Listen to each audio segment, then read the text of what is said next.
Bem-vindos ao Kiai Marketing Secrets, Neil Patel. Todos os dias o empreendedor tem de efetuar 3 vendas. A venda a si mesmo, a venda à sua equipa e a venda ao cliente. Para que isto aconteça com a maior eficácia possível, precisamos de algo muito forte: marketing. Marketing é a única resposta possível para fazer crescer pequenas empresas que não têm um músculo financeiro para enfrentar os tubarões do mercado. Por isso, a pergunta é: como é que podemos fazer um marketing que seja poderoso e ao mesmo tempo não esvazie os nossos bolsos?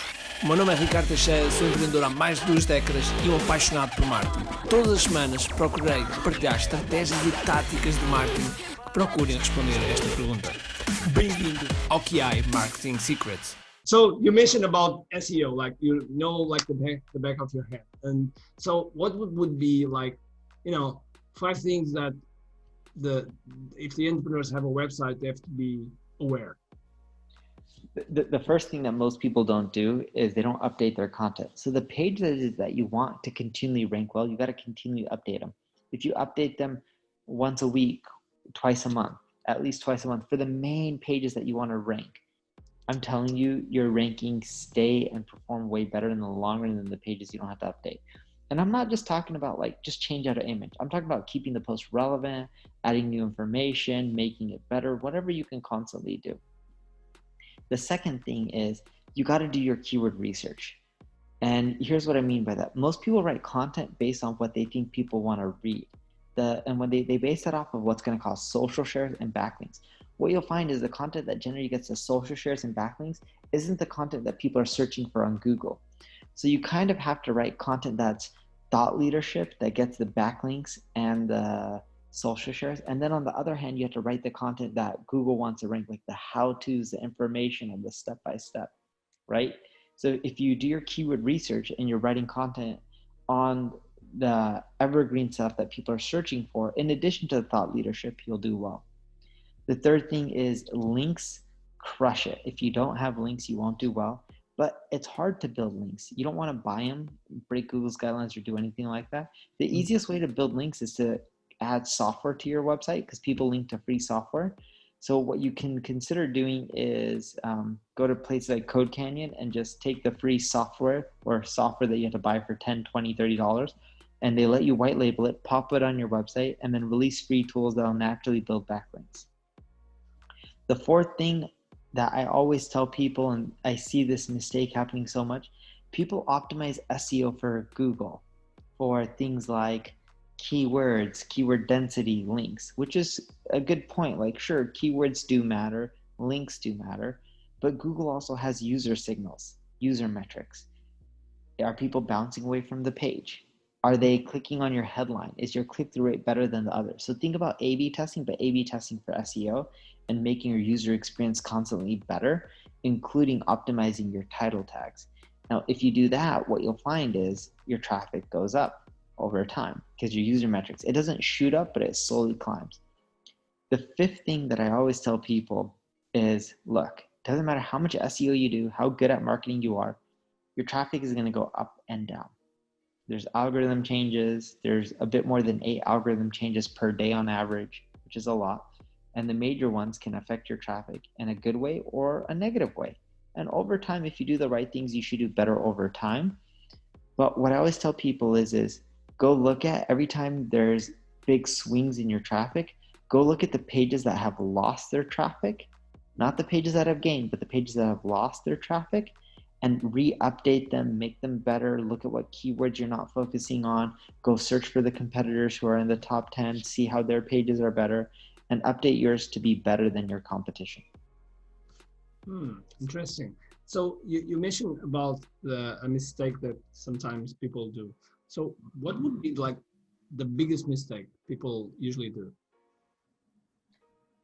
The biggest mistake people end up making is they only just, well, actually, it depends on the business. There's not necessarily one, but if I had to pick one, the biggest mistake people do is they don't update their content. Out of everything, I think I see people writing content and they'll just crank out thousands of articles or build a ton of links, but they stop building the links. They stop updating the content.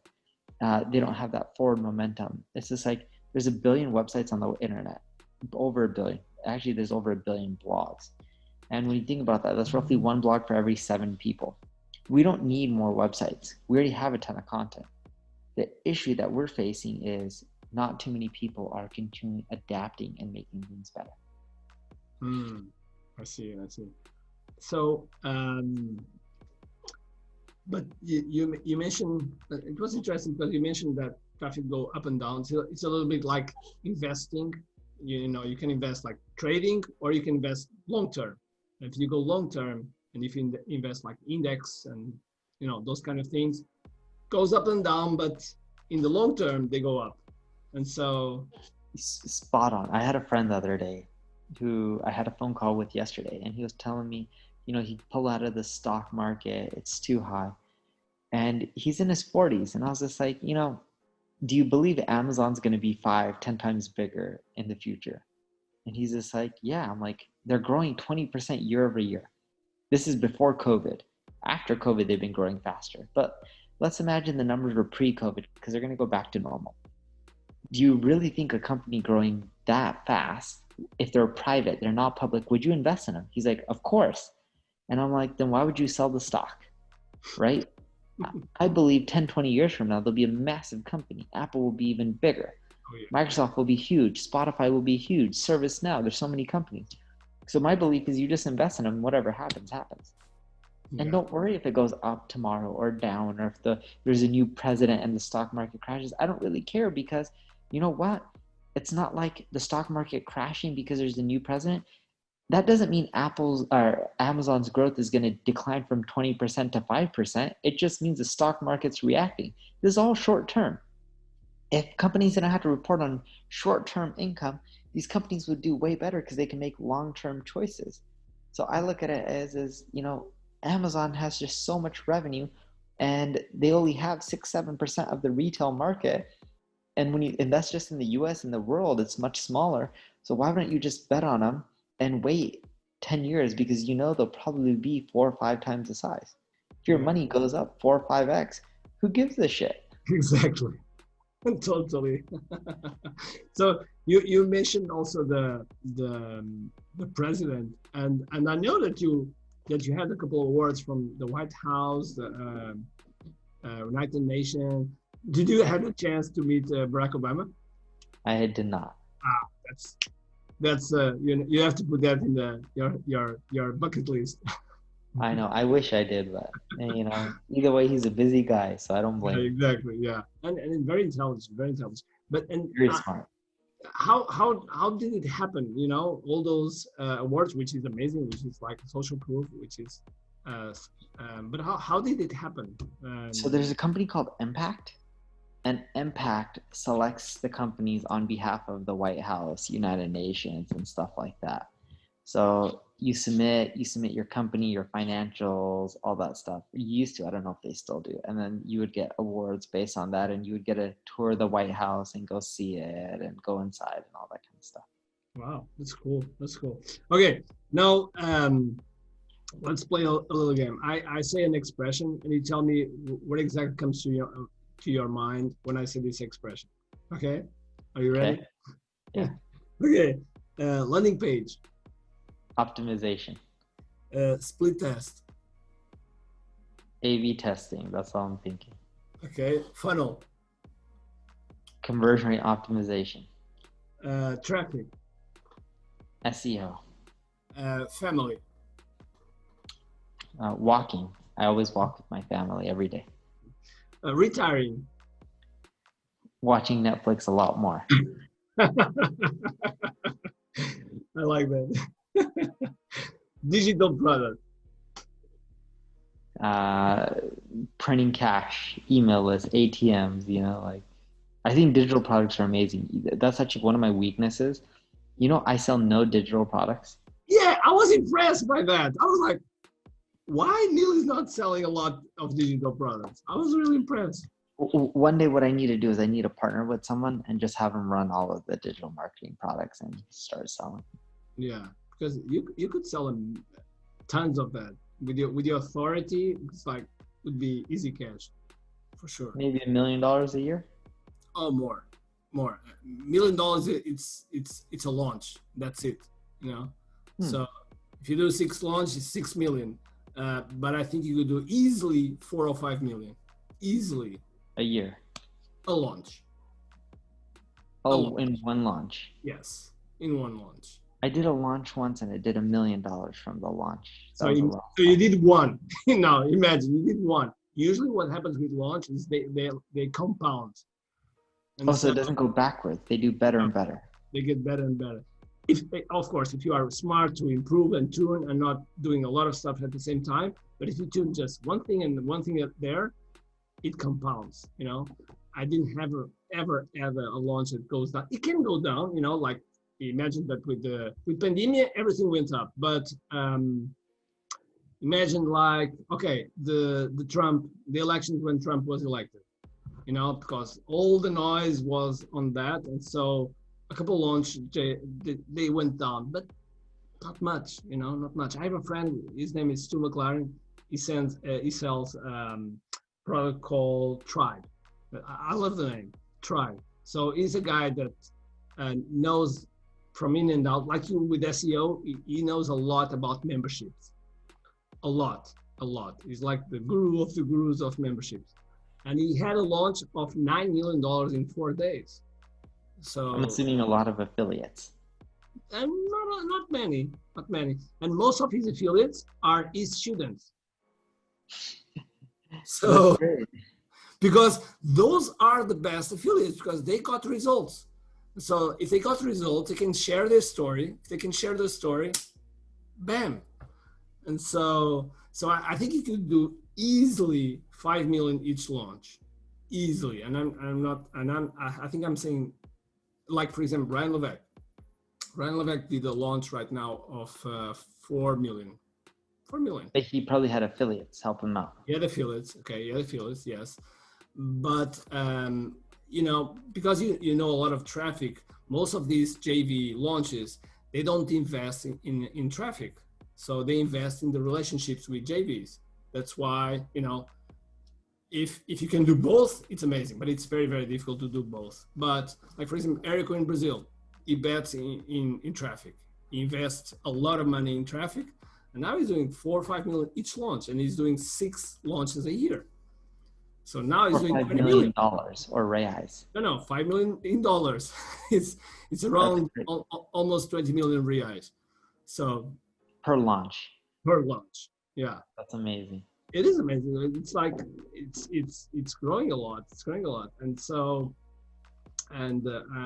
we, like for example, in the last 4 launches we did 300K, and then 4 and 5, and now we are reaching almost 1 million. And we are in a very small country. It's not like English. Your audience is much smaller. It's not Portugal and Brazil because this is like 2 different languages. It's almost like 2 different cultures, 2 different, you know, it's very difficult. For us to sell in Brazil, it's easier to Brazil sell in Portugal than Portugal to sell in Brazil. So yeah, if you do launches, you know, I'll be happy to help you in anything, but I think you would crush with that for sure. Okay, last word, Portugal. Portugal? I think of you. Okay, good call. Do you follow soccer or something like that? Like, you know, Cristiano Ronaldo, those. No. You know the name? I do.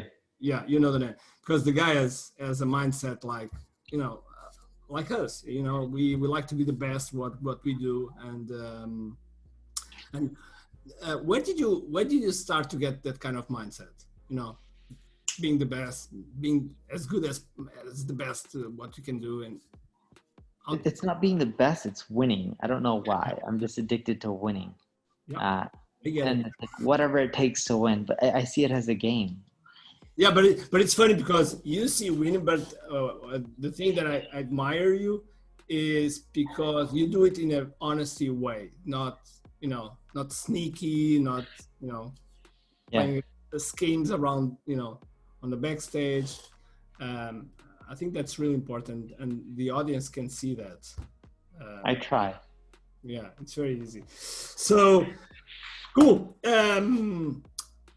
how do you see, almost like finishing, how do you see the internet space, the internet marketing space, like in the next 5 years? I see the internet marketing space in the next 5 years adapting to online and offline. So it's already online, but you're going to start seeing it go offline. What I mean by that is, in the internet marketing space, you have Google, you have Facebook, you have all these channels, but their technologies are going in homes, from Alexa to Google Home, to eventually being connected with fridges, microwaves, right? If you're selling consumer products like milk, a fridge will eventually be able to order your groceries for you automatically with AI. How can you make sure they're ordering your product instead of someone else's? So I see digital marketing or internet marketing pretty much colliding with offline marketing. Wow, I like that idea. Do you see also the voice increasing? Well, in the US, 50% of searches are already voice search, over 50. That's a lot. That's a lot. In Europe, I don't think it's so high, but that's really amazing. Wow. And what about how do you see also these companies that you were talking about? Amazon, Apple, Microsoft, Google. Do you have any insight on that? How do you see that? I think they're going to try to control the marketplaces. They already have the inventory. They already have the products. Like, my wife already talks to our Alexa to order bottled waters, diapers, all that kind of stuff. And it's like so much more convenient. You don't even need a phone, or you don't even need a computer. That's amazing.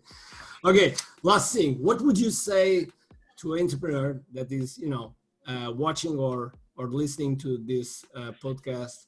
And what would you say for him to, in respect to their business or to their life? Because I believe that the business that we create will, feed the life that we have. And so what would you say to them? Repeat the question. I want to make sure I got it right. Yeah. So what would you say to the entrepreneur that is listening or watching this podcast to grow their business, or grow their business in a way that doesn't destroy their life? Because I believe that the life that we want is fed by the business that we create as an entrepreneur. I would say is, if you're trying to grow and succeed, the first thing is to pick something that you love. If you don't love it, it's going to disrupt your life. You're going to hate it. You're going to be miserable. But the moment you do something you love, you won't see it as work. You'll figure out how to make time for it. You'll figure out how to still make time for family and everything else, and you'll be happy. And then, I know you asked for one thing, but I'll give you a second thing. And the second thing is consistency. You have to be persistent and keep doing it for a long time. Because if you're not consistent, you're not continually pushing forward for a long time, it won't work out. No one's an overnight success. It really does happen over time. Even when people do launches, they're not overnight success, and they don't just do $1 million launch. You have to work your way up. It's a lot of hard work. It's never that easy. And yeah, that's amazing. That's amazing. And just speaking that, I cannot resist. Have you ever had I don't like to say failure. I like to say a learning moment, a learning moment that helped you to, what was your learning moment that helped you to see that thing that you were talking about, consistency, all that stuff? The learning moment was more so experience, in which I saw over time I started doing better and better, and it was just a really long grind. I always tell people it takes 3 years to see traction. 5 years, you can start building a good-sized business. Awesome, Neil. Thank you very much. Once again, I'm really sad that you cannot come to Portugal. That's the thing. I would have came if you had an event. I would have flown over there just for fun. No, but that is in the list. Okay, once this like COVID thing and the trips can can come again, it's in the list. You have to come to Portugal because you're gonna love it. Have you ever been in Portugal? I have. Yeah, you just you told me that you just went to Lisbon and that's it. Like very fast, right? Yep. Yeah, I'll show you around. Okay, thank you very much, Neil, again, and guys. Okay, so I'm gonna switch for Portuguese right now. Ok, pessoal, foi mais uma vez o Neil Patel. Nós vamos ter, como é óbvio, vamos ter isto traduzido e tudo com legendas. com os nossos subtitles, não se preocupem, mas o Neil é realmente uma pessoa que vale a pena seguir. Sigam o Neil, neilpatel.com. Neil Patel in Instagram is also the same. Neil Patel. Yeah. Neil Patel in Instagram. Sigam porque é uma pessoa que vocês têm que seguir, ok? Fica assim combinado. Então vá, espero que tenham um grande dia cheio de força e energia e acima de tudo, com muito aqui. Obrigado, pessoal.